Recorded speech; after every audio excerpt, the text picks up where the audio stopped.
Žohđe Đelima, velika jučerašnja zrakoplovna nesreća. Promatram krv u zraku, promatram pilota, obgrljenog propelerom, što zaručnici nosio je cvijet, i violinista kojim je smrt istakla bljedoću, kako se strovaljuje sa svojim crnim kosama i svojim Stradivarijem. Ruke i noge plesačica razbacane eksplozijom. Neprepoznatljiva tijela što ih identificira veliki prepoznavatelj. Promatram krv u zraku. Promatram kišu krvi što se slijeva oblacima krštenim krvlju pjesnika mučenika.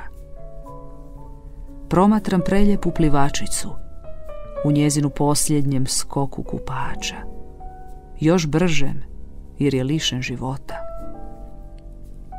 Promatram 3 djevojčice kako strelovito padaju nad mene, kao da još plešu.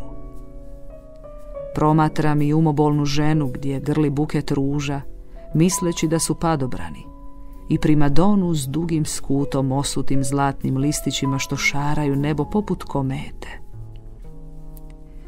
I zvonce što se uputilo u neku kapelu na zapadu, gdje pokojnički zvoni za jadne mrtvace.